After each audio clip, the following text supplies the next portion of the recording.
Hey guys, what's up? It's Alex here. Today we are here with a video talking about the cost crisis in Formula 1 and where Formula 1's going wrong at the moment is a lot down to this, and I wanted to get your guys' opinions as well, so be sure to leave your comments down below. I'll try and read and respond to as many of them as possible, and yeah, let's get into this video and talk about this cost crisis in Formula 1. So obviously recently we've lost two teams from Formula 1, and at the end of 2012 we lost HRT.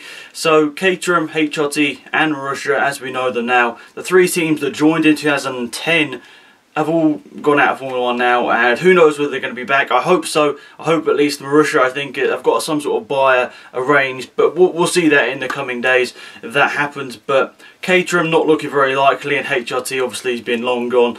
But we've got Haas Racing coming in soon in 2016, so you know, the F1 grid is alright in terms of the amount of cars we should have in a couple of years, but at the moment F1's not looking too good. 9 teams, 18 cars, not too sure what you guys think, but when we were in Austin in America, going up to turn 1, it just looked like there were no cars. It just looked kind of sad in a way to see only 19 cars racing, and by the end of the first lap we had 16 cars.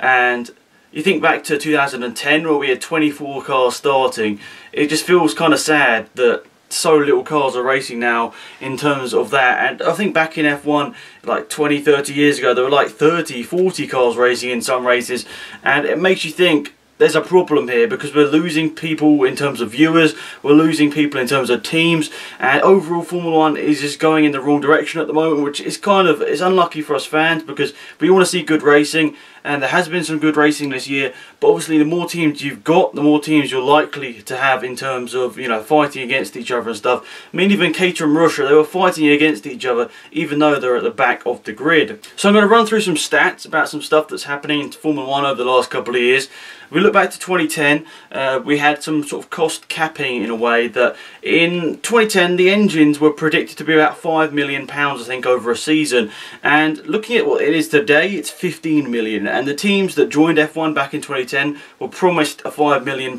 engine, and now we're looking at a £15 million engine, or engines I should say, and that makes you think F1 over the last 3-4 years has sort of trebled its price in terms of some of its parts.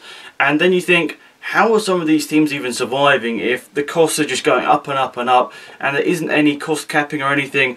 And it's just kind of sad because we see all these teams that want to get into Formula 1, but when they get there, there's a reality shock. People realise how big of a task it is, and obviously these teams that joined F1, HRT was, I think, Campos Racing, which is in GP2, Formula 3, all that sort of stuff, as was Manor, which went into Virgin, which went into Marussia, and I'm not too sure where Caterham, I don't think Caterham had any background in racing back then, or Lotus as it was back then. Don't think it had any sort of racing pedigree at the time in terms of teams it was running, but the other two did have racing knowledge and they knew what they were doing.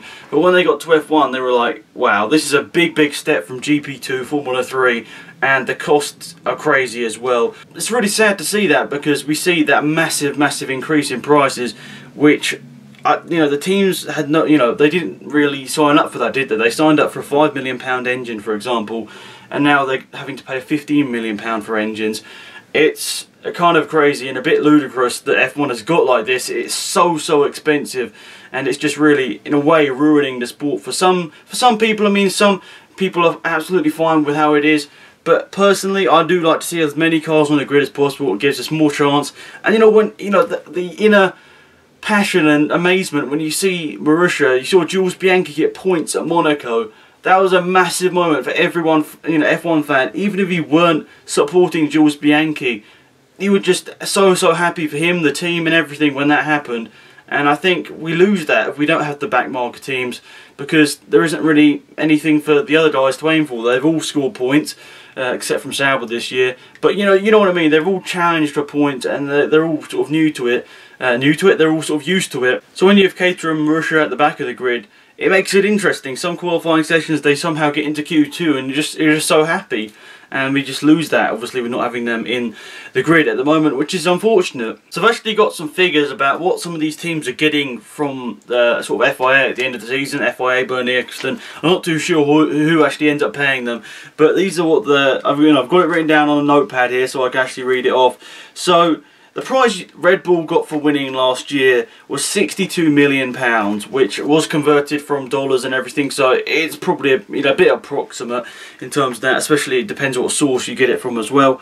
So Red Bull got £62 million for winning the Constructors, I think, Championship last year, and Marussia at the other end of the table, even though they finished 10th, not 11th in the standings last year, they still only got £21 million, the lowest of all the teams. Caterham, who finished 11th in the standings, still got more money than them, and that's a bit surprising. I'll try and leave a link to these articles down below as well, so you can read it for yourself. And hopefully I haven't got any of it wrong, but you might realise some of the figures are different, because obviously I've converted it all into pounds when some of them were in dollars, some of them were euros and all that sort of stuff, so I've just tried to make it a currency that I understand. So a massive difference there from Red Bull, they got 62 million, to Marussia, they got 21 million. And when you're looking at an engine that costs 15 million, you know what I mean. Really, really expensive Formula 1. And I also found a quote of someone saying that some of the big teams in Formula 1 are spending £312 million on for a year in Formula 1. So you'd expect like Red Bull, Ferrari,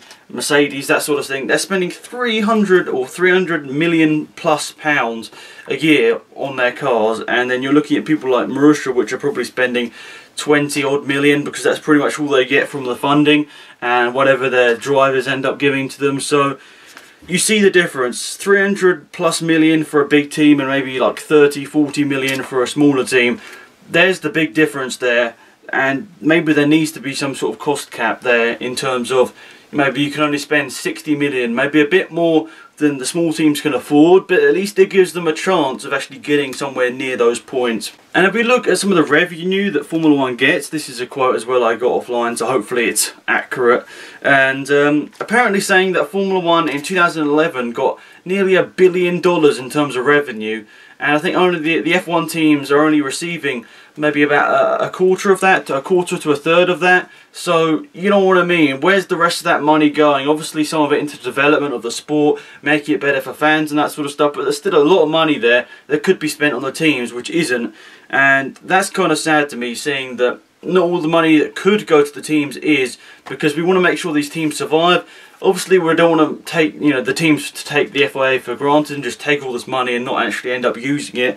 But we want to make sure that, either F1 becomes cheaper, or the money is displaced between all the teams a little bit fairer. Otherwise, it's going to be a bit unlikely that other teams are wanting to join the sport, unless they've got some big dollars behind them. So what do these costs actually mean for the sport? Well, basically it means that we're going to have more and more drivers bringing in big dollars in terms of drivers bringing in big talent, and it means that we're going to have drivers maybe like Ericsson. No, okay, I said I didn't think he was that great, but I still think he's a decent driver. But having someone like Ericsson over someone like Hulkenberg, just as a random example, in maybe some of the teams, it makes you think, yeah, well, they're taking that guy for money, and they could have had this guy that was a lot better, but they can't afford to have him because they couldn't run the team otherwise. Ericsson, I think, is reported to bring in about 20 million in total, so he's going to be helping out Sauber stay in F1 next year, which is good.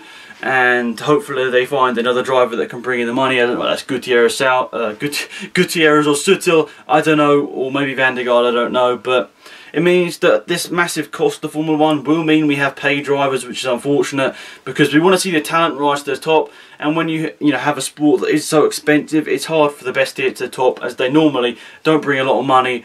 And well, unless they're in a young drivers program, which a lot of young drivers programs nowadays you have to pay to be a part of. It's not one of the ones like McLaren have a couple of young drivers which they pay for. Same with Ferrari, Lotus as well. But I think Lotus is one of the ones that they got a lot of drivers just bringing in massive sponsors and that sort of stuff. So it's really hard for young drivers to get into the sport, which it really does suck, because it means that we're not going to see the better drivers rise to the top nowadays, which is unfortunate. We maybe wouldn't be able to have maybe the next Michael Schumacher or next Lewis Hamilton, because they couldn't afford to get into Formula 1, and nobody wants that. Everyone wants to see the best rise to the top. No one wants to see a mediocre driver get into Formula 1. I think that's pretty simple. Nobody wants to see a driver that finished like 10th in GP2 suddenly get into F1 because they have money, and the GP2 champion, for example, doesn't have any money, so he can't get to the next step. And I think that's something that one of the British drivers, Jolyon Palmer, is going to face. Even though he has a decent amount of budget behind him, I'm not too sure at the moment it's going to be enough to get into one of the teams, because we're looking at Sauber now as the worst team in Formula 1 if Caterham and Marussia don't come back. And I still think they're going to be needing 20 odd million, which I don't think Palmer has. So that's going to be... It's going to be sad to see if, you know, Palmer doesn't get into F1. Obviously, a British driver here that we all want to see in F1 because we know he has talent. He's won GP2. He's a great driver, so we want to see him in the top league of single-seaters. So, yeah, that's going to be unfortunate we don't see him, but that's just how Formula 1 is, isn't it? It's just, you don't have any money, you're probably not going to get to the top nowadays. And the last thing that has been coming up over the last couple of days is 3-car teams, and I made a video on it, but I wasn't really too sure whether I should include this at the end of this video or not, but 3-car teams has been frequently brought up over the last couple of days and been talked to with all the drivers and all that sort of stuff. A lot of them have said, yeah, 3-car teams would be pretty good for everyone, but then it makes you think there's just going to be more and more teams drop out. The back end team, if they did go to 3-car teams, maybe Sauber, that were at the back end of the grid, finishing in the last 3 positions every single race, would they bother continuing? I don't know. Would they just quit like Caterham, Marussia? Well, Caterham, Marussia didn't quit. They went into administration. But would, Sauber just be like, well, there's no point of us racing here. We're not going to get points. All these teams are better than us. And I honestly think 3-car teams probably isn't the best way to solve this. Maybe giving a bit more of an equal share of the money throughout all the teams would be the best thing for me to do at the moment. But that's going to wrap it up for this video, guys. Hopefully it's not gone on for too long, and hopefully overall it's been an interesting video to watch, and hopefully you can leave your comments and thoughts down below. But yeah, thanks for watching, guys. Hopefully you enjoyed the video, and until next time, it's been Alex from out here. Goodbye.